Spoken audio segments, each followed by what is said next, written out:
السلام علیکم ورحمۃ اللہ وبرکاتہ۔ بسم اللہ الرحمن الرحیم،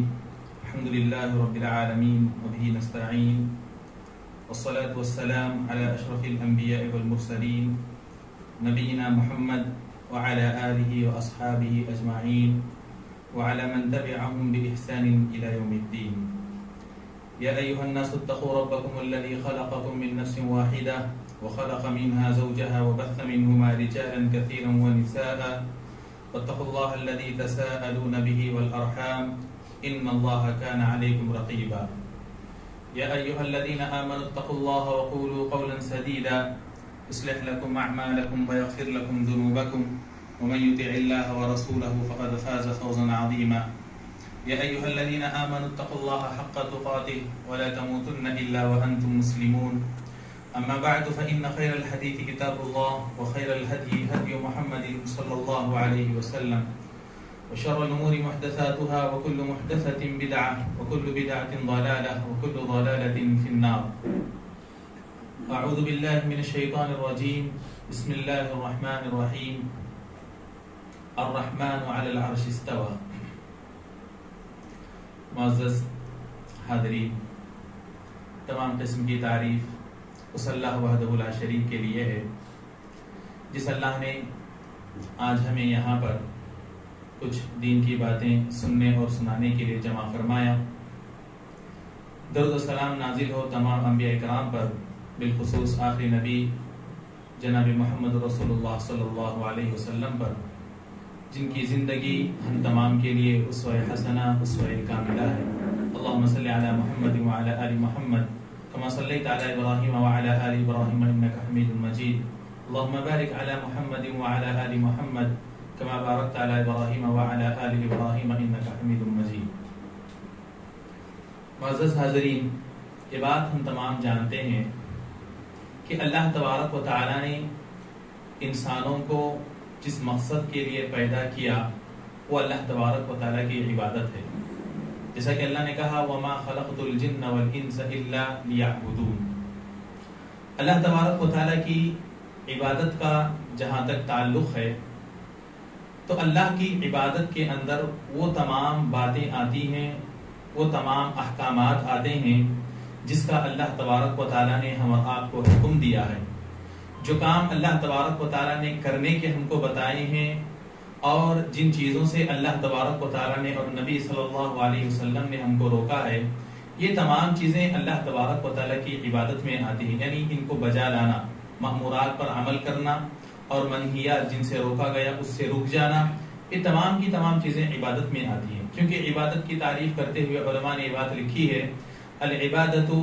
اسم جامع لکل ما یحبہ اللہ ویرضاہ من الاقوال والاعمال الظاہرۃ والباطنہ، کہ عبادت ہر اس کام کو کہتے ہیں جو کہ اللہ تبارک و تعالیٰ کو پسند ہو اور اللہ تبارک و تعالیٰ کو راضی کرنے والی ہو، چاہے اس کا تعلق اقوال سے ہو یا افعال سے ہو، چاہے اس کا تعلق ظاہری امور سے ہو یا باطنی امور سے ہو۔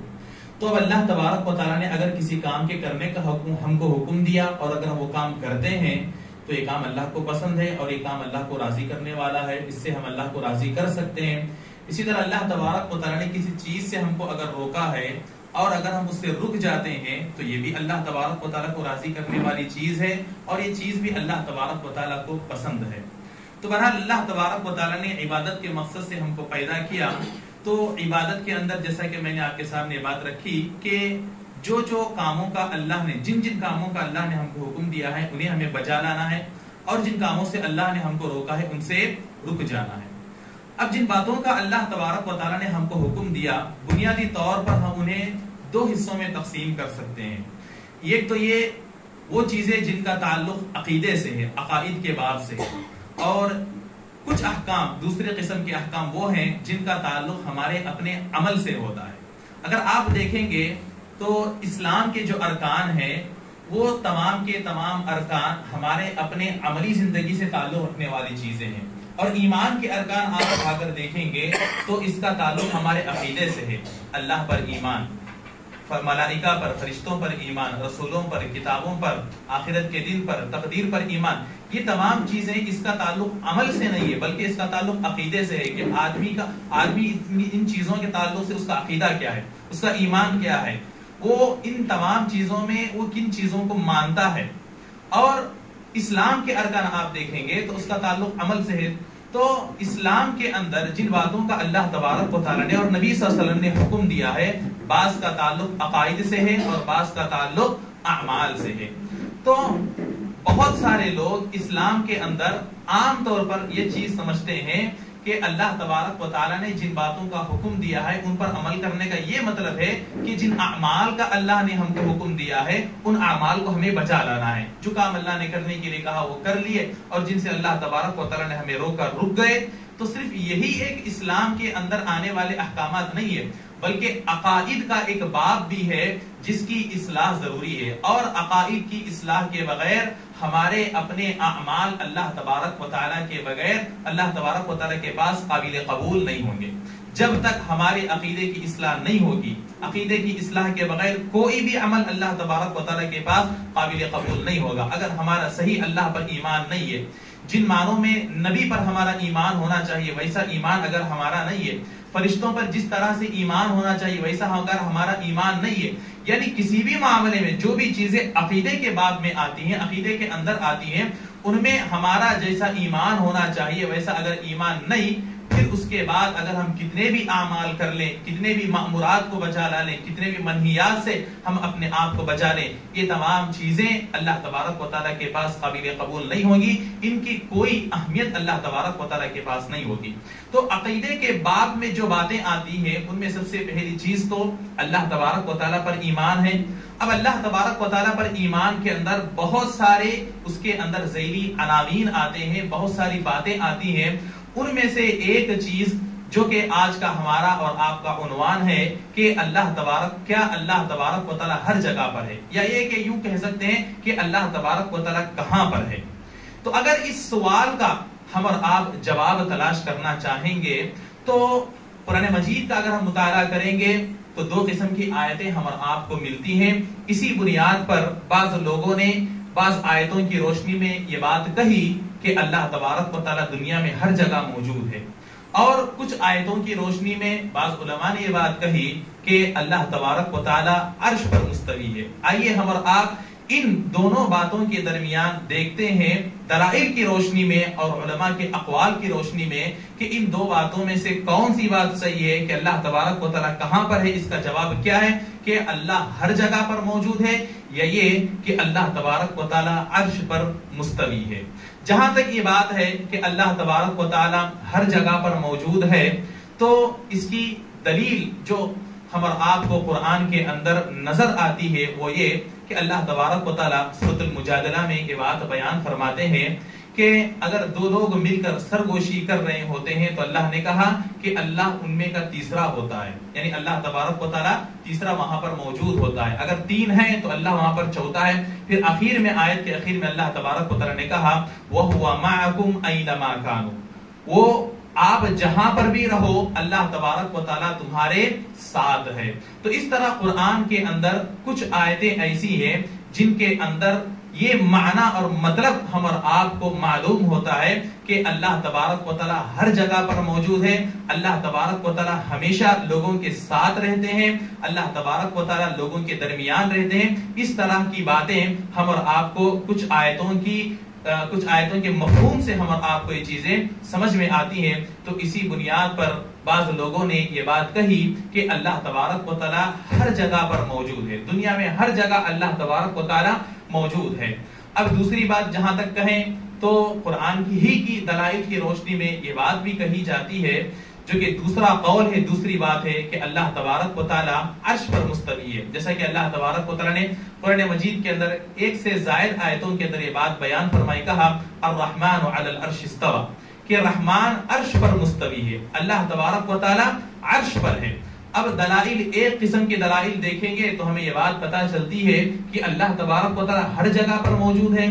لوگوں کے ساتھ ہے، سب کے ساتھ اللہ تبارک و تعالیٰ ہے، اور ہر چیز میں اللہ تبارک و تعالیٰ موجود ہے۔ اور کچھ دلائل کو دیکھتے ہیں تو یہ بات پتہ چلتی ہے کہ اللہ تبارک و تعالیٰ تو عرش پر مستوی ہے۔ اب ان دونوں باتوں کے اندر صحیح بات کون سی ہے کہ اللہ تبارک و تعالیٰ کہا ہے؟ کیا اللہ تبارک و تعالیٰ عرش پر مستوی ہے، یا یہ کہ اللہ تبارک و تعالیٰ دنیا میں ہر جگہ موجود ہے؟ تو اگر ہم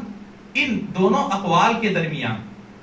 ان دونوں باتوں کے درمیان، ان دونوں عقائد کے درمیان صحیح عقیدے کو اگر ہم تلاش کرنا چاہیں گے تو قرآن و حدیث کے اندر ہی ہم اور آپ کو اس کا صحیح جواب نظر آتا ہے، صحیح جواب ملتا ہے۔ صحیح بات یہ ہے کہ اللہ تبارک و تعالی عرش پر مستوی ہے۔ اللہ تبارک و تعالی کا وجود، اللہ تبارک و تعالی کی ذات جو ہے وہ عرش کے اوپر ہے۔ اللہ تبارک و تعالی کی ذات عرش پر مستوی ہے۔ قرآن مجید کے اندر ایک سے زائد آیتوں میں اللہ تبارک و تعالی نے حقیقت بیان فرمائی، اور حدیثوں کے اندر اگر آپ دیکھیں گے تو کئی ساری ایسی احادیث ہیں جس سے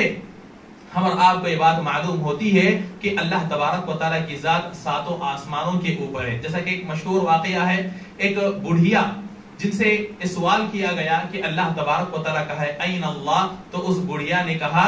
فی السما، اس نے آسمان کی طرف اشارہ کیا اور کہا کہ اللہ تبارک و تعالی آسمان میں ہے۔ تو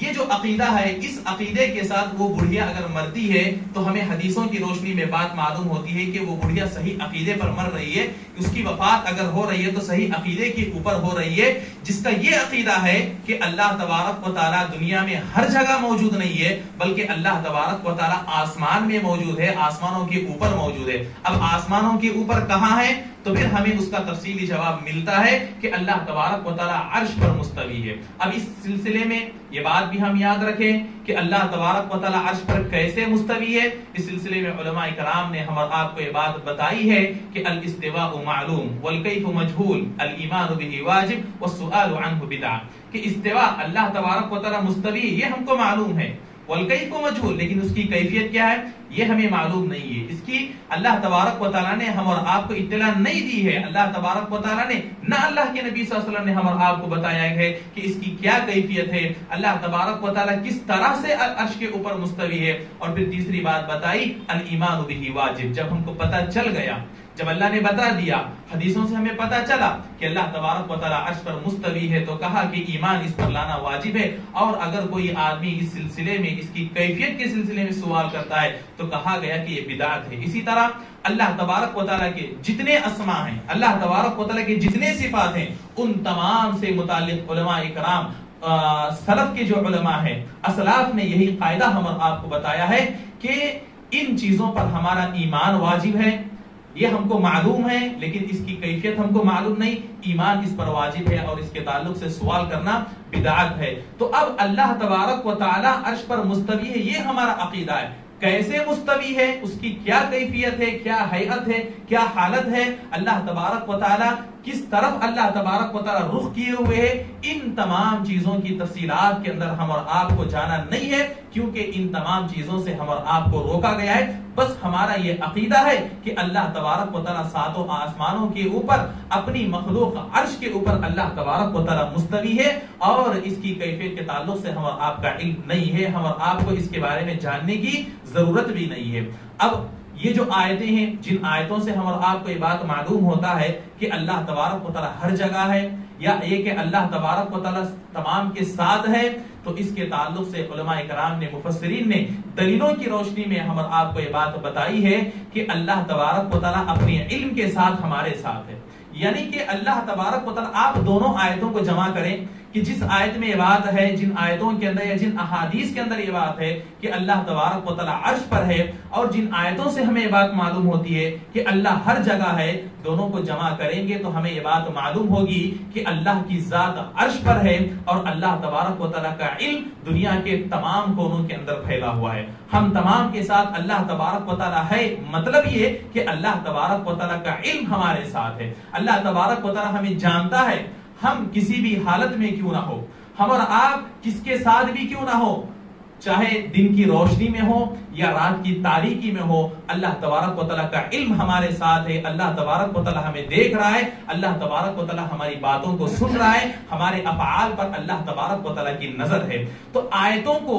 ہمیشہ ہم اور آپ کو یہ چاہیے کہ ہم کسی بھی مسئلے کے اندر کوئی بھی جب دلیل آتی ہے اس بات کو یاد رکھیں، کوئی بھی کسی مسئلے میں دلیل آتی ہے تو ہم صرف ایک دلیل کو نہ لیں، بلکہ اس مسئلے میں اس سلسلے میں جتنی دلیلیں جتنی باتیں ہم اور آپ کو قرآن اور حدیث کے اندر بتائی گئی ہیں ان تمام چیزوں کو ہم اور آپ جمع کریں گے تو ایک نتیجہ اس کا اخذ ہوتا ہے، اور یہی اہل السنت والجماعہ کا عقیدہ ہوتا ہے۔ اگر ہم نے صرف ایک مسئلے کے ایک طرف کے دلیلوں کو لے لیا، ایک فہم کے دلیلوں کو لے لیا اور دوسرے فہم کے دلیلوں کو چھوڑ دیا تو پھر وہیں سے امت کے اندر افتراق شروع ہو جاتا ہے، امت کے اندر جماعت بندیاں آ جاتی ہیں۔ کئی ساری ایسی مثالیں ہیں، کئی سارے ایسے گروہ ہیں، ایسے فرقے ہیں جنہوں نے مسلمانوں کے اندر اگر ایک نیا فرقہ وجود میں آیا ہے، جماعت سے اگر وہ کٹے ہیں تو اس کی وجہ ہم اور آپ کو یہی نظر آتی ہے کہ بعض دلیلوں کو لے لیتے ہیں اور بعض دلیلوں کو چھوڑ دیتے ہیں۔ ابھی اللہ تبارک و تعالی نے جو بات کہی کہ لیس کمثلہ شیء وہو السمیع البصیر، اس آیت کو بھی آپ دیکھ لیں۔ اس آیت کے دو ٹکڑے ہیں، ایک میں اللہ تبارک و تعالی نے بات بتائی کہ لیس کمثلہ شیء، اللہ تبارک و تعالی کی طرح کوئی چیز نہیں ہے، اللہ تبارک و تعالی کی مثل کوئی چیز نہیں ہے۔ تو اس آیت کے ایک ٹکڑے کو لے کر بعض لوگوں نے یہ عقیدہ اپنے پاس طے کر لیا کہ جب اللہ تبارک و تعالی کی جیسی کوئی چیز نہیں ہے تو اللہ تبارک و تعالی کے جتنے اوصاف بتائے گئے ہیں، اللہ تبارک و تعالی کے جتنے ایسے اسما بتائے گئے ہیں جس میں انسان سے تشبیہ نظر آتی ہے، ان تمام اوصاف کا انکار کر دیا۔ مثال کے طور پر اللہ تبارک و تعالی سننے والا ہے، ہم بھی سننے والے ہیں۔ اب ہم سننے والے ہیں یہ تو ہم کو معلوم ہے، اب اللہ نے کہا کہ اللہ کی طرح کوئی چیز نہیں ہے، مطلب ہے کہ اللہ سننے والا نہیں ہے، سمع کی صفت اللہ کی نہیں ہے، اللہ تبارک و تعالی دیکھنے والا نہیں ہے۔ جو صفات انسانوں کے اندر موجود ہیں یا دیگر مخلوقات کے اندر موجود ہیں، اور اگر وہ صفات اللہ تبارک و تعالی کے پاس بھی ہیں، اللہ تبارک و تعالی نے بھی اپنے لیے ثابت کیا، یہ رسول نے اللہ کے نبی صلی اللہ علیہ وسلم کے لیے ثابت کیا، ان تمام چیزوں کا ان لوگوں نے انکار کر دیا۔ انہوں نے آیت کے ایک ٹکڑے کو لے لیا کہ اللہ کی طرح کوئی چیز نہیں ہے، اب ہم سن رہے ہیں دیکھ رہے ہیں، مطلب ہے کہ اللہ دیکھنے والا اللہ سننے والا نہیں ہے۔ اب دوسری جانب اگر آئیں گے تو اللہ تبارک و تعالی نے اسی آیت میں آگے کہا وہ السمیع البصیر، اللہ تبارک و تعالی سننے والا ہے، دیکھنے والا ہے۔ اب اس ٹکڑے کو ایک فرقے نے لے لیا، بعض لوگوں نے لے لیا اور انہوں نے کہا کہ اللہ سننے والا ہے، اللہ دیکھنے والا ہے، ہم اس چیز کو ثابت کریں گے کہ ہم یہ عقیدہ رکھتے ہیں، ہم یہ مانتے ہیں کہ اللہ سننے والا ہے، ہم یہ مانتے ہیں کہ اللہ دیکھنے والا ہے۔ اب پھر مسئلہ آیا کہ ہم بھی تو سننے والے ہیں، ہم بھی انسان بھی دیکھنے والا ہے، مخلوق کے اندر بھی یہ صفات پائی جاتی ہے، تو پھر انہوں نے اللہ کی تشبیہ کر دی انسانوں کے ساتھ کہ اللہ ویسے ہی سنتا ہے جیسے انسان سنتے ہیں، نعوذ باللہ، اللہ ویسے ہی دیکھتا ہے جیسے نعوذ باللہ انسان دیکھتے ہیں، اللہ تبارک و تعالیٰ کی مخلوقات دیکھتی ہے، یعنی اللہ تبارک و تعالیٰ کے اوصاف کو مخلوق کی اوصاف کے ساتھ تشبیہ دے دی۔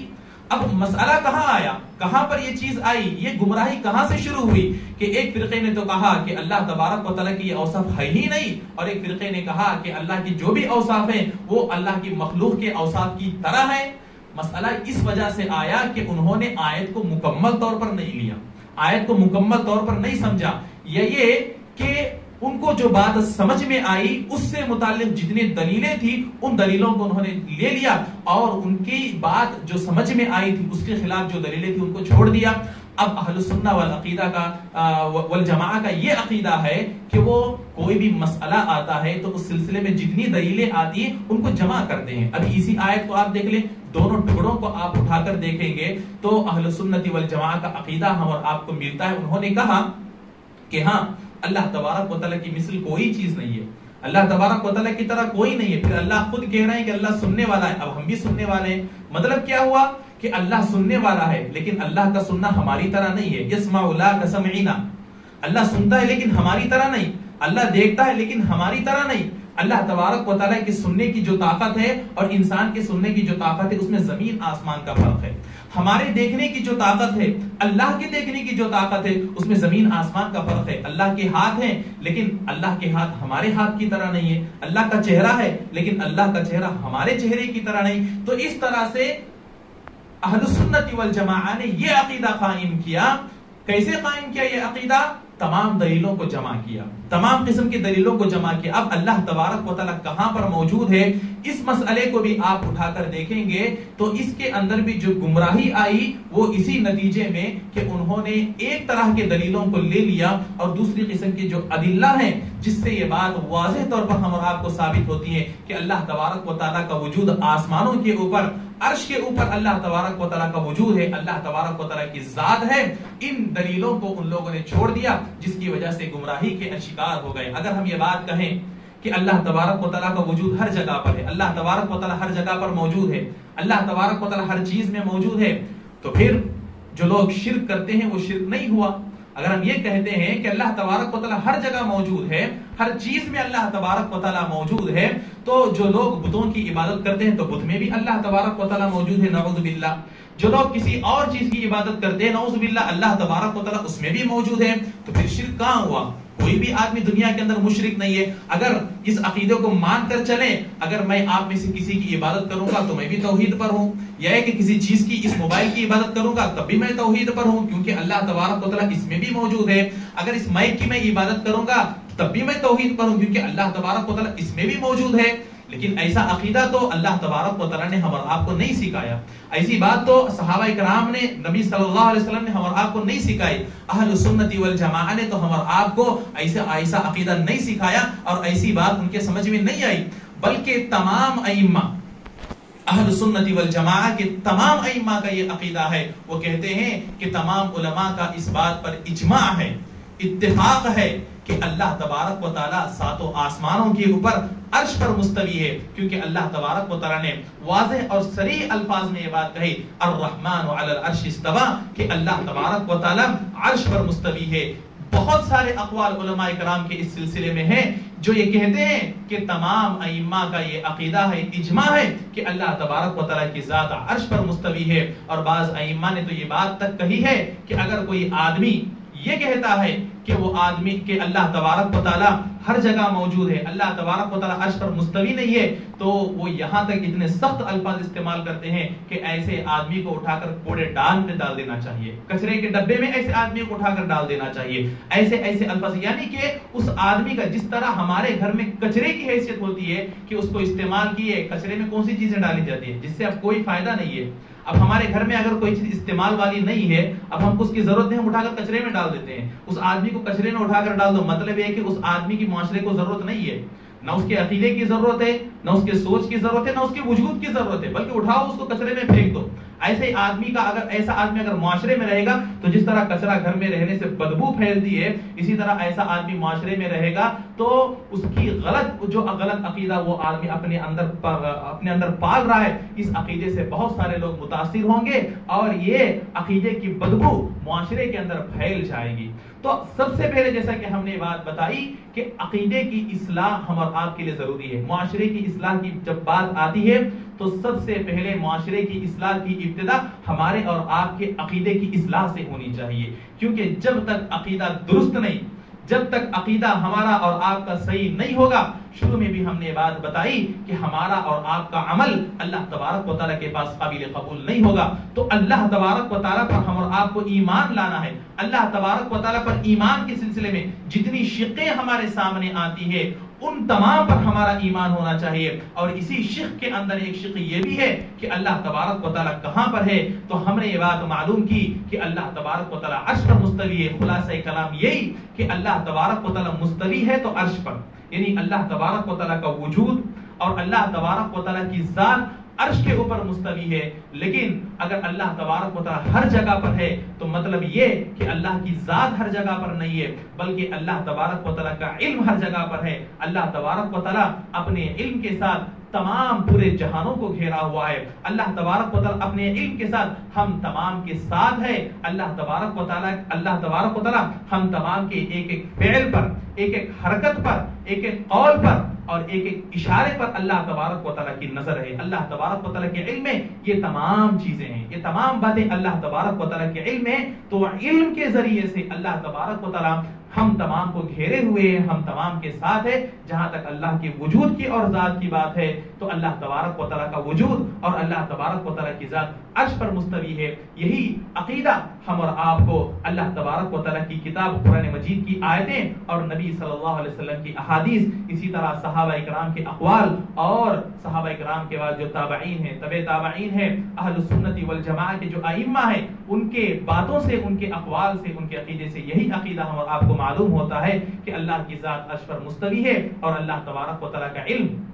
تمام جہانوں کو اور تمام چیزوں کو گھیرے ہوئے ہے۔ اگر ہم نے یہ بات کہی کہ اللہ ہر جگہ ہے تو پھر اس سے کیا چیز ثابت آتی ہے، کیا چیز لازم آتی ہے، یہ بھی ہم نے آپ کے سامنے رکھی۔ تو دلائل کے ذریعے سے بھی، دلائل سے بھی یہ بات ثابت ہوتی ہے کہ اللہ عرش پر ہے، اور عقل سے بھی یہ بات ثابت ہوتی ہے کہ اللہ تبارک و تعالیٰ ہر جگہ پر موجود نہیں ہے بلکہ اللہ تبارک و تعالیٰ عرش پر ہے۔ عقل کی بات ہم ہر جگہ پر نہیں کریں گے، کیونکہ جب عقل نقل سے ٹکراتی ہے، نقل مطلب قرآن اور حدیث سے دلیل سے ٹکراتی ہے، تو پھر ہم اور آپ اپنی عقل کو چھوڑ دیں گے اور دلیل کو لیں گے۔ لیکن بہت ساری باتیں ایسی ہوتی ہیں، اللہ تبارک و تعالیٰ کا وجود، اسی طرح اللہ تبارک و تعالیٰ کی وحدانیت، اللہ تبارک و تعالیٰ کی توحید، اس طرح کی بہت ساری باتیں ایسی ہیں جو دلائل سے بھی ہم کو ثابت ہوتی ہیں اور عقل سے بھی ثابت ہوتی ہے۔ اگر کوئی ایسی چیز ہے جو نقل سے بھی یعنی دلائل سے بھی ثابت ہوتی ہے اور عقل سے بھی ثابت ہوتی ہے تو پھر ہم ان چیزوں کو ثابت کریں گے، عقل کی بات ہر جگہ نہیں کریں گے، کیونکہ اب عقل سے یہ بات ثابت ہوتی ہے تو بہت سارے لوگ یہی سمجھیں گے کہ ہر چیز کو ہم عقل سے سمجھیں گے۔ ہر چیز کو عقل سے سمجھنا نہیں ہے، پہلے ہم اور آپ کوئی بھی مسئلہ سمجھنا ہو تو ہم اور آپ اسے دلیل کی روشنی میں سمجھیں گے، کیونکہ کچھ چیزیں ایسی ہوتی ہیں جو ہمارے عقل میں نہیں آتی ہیں، جو ہمارے عقل میں سمجھ میں نہیں آتی ہے۔ جیسا کہ اس کے تعلق سے مشہور بات ہے، حضرت علی رضی اللہ عنہ کا قول ہے کہ اگر دین کی بنیاد عقل پر ہوتی تو اللہ کے نبی صلی اللہ علیہ وسلم جب آدمی سفر میں یا عام حالتوں میں موزہ پہنے ہوتے ہیں، ساکس پہنے ہوئے ہوتے ہیں، تو اس پر مسح کا جو ہم کو حکم دیا کہ اوپری حصے پر ہم کو مسح کرنا ہے۔ حالانکہ عقل تو یہ کہتی ہے، عقل کا تقاضا یہ ہے کہ نیچے کے حصے پر مسح کریں، کیونکہ دھول مٹی وغیرہ تو نیچے کے حصے میں لگتی ہے۔ تو علی رضی اللہ عنہ نے مثال دے کر بتائی کہ دین کی بنیاد عقل پر نہیں ہے، دین کی بنیاد دلیل پر ہے۔ اللہ کے نبی نے کہہ دیا تو پھر یہی بات ہم اور آپ کو ماننا ہے، اسی پر ہم کو عمل کرنا ہے۔ تو چونکہ عقل کی بات آئی تو اس لیے تنبیہ میں نے مناسب سمجھی۔ تو ہم اور آپ ہمیشہ اپنے عقیدے کی اصلاح کی فکر کریں، ہم اور آپ اس بات کی فکر کریں کہ ہمارا عقیدہ درست ہو، ہمارا عقیدہ صحیح ہو، ہمارا وہی عقیدہ ہو جو عقیدہ اللہ تبارک و تعالیٰ نے ہم اور آپ کو سکھایا ہے، جو عقیدہ نبی علیہ الصلوۃ والسلام نے ہم اور آپ کو سکھایا ہے، جس عقیدے پر صحابہ اکرام نے اپنی زندگیاں بسر کی، جس عقیدے پر تابعین، تبع تابعین، ائمہ، مفسرین، محدثین نے اپنی زندگیاں بسر کی، اور جو عقیدہ انہوں نے خود کو اس عقیدے پر رکھا اور اپنے بعد والوں کو بھی جو عقیدہ سکھایا۔ اور اس مسئلے میں بھی ہم اور آپ کو یہی عقیدہ، صحیح جو عقیدہ ہے احادیث، قرآن اور حدیث کی روشنی پہ اسی عقیدے کو ہم اور آپ کو سمجھنا ہے اور وہی عقیدہ ہم اور آپ کو اپنانا ہے۔ اللہ تبارک و تعالیٰ سے دعا ہے کہ اللہ تبارک و تعالیٰ ہم تمام کو اپنے عقیدے اور اپنے اعمال کی اصلاح کرنے کی توفیق عطا فرما۔ اللہ تبارک و تعالیٰ ہمیں ہر مسئلہ چاہے وہ عقیدے کا ہو یا عمل کا ہو، قرآن اور حدیث کی روشنی میں سمجھنے اور اس پر عمل کرنے کی توفیق عطا فرما۔ آمین وآخر دعوانا الحمد للہ رب العالمین، والسلام علیکم ورحمۃ اللہ وبرکاتہ۔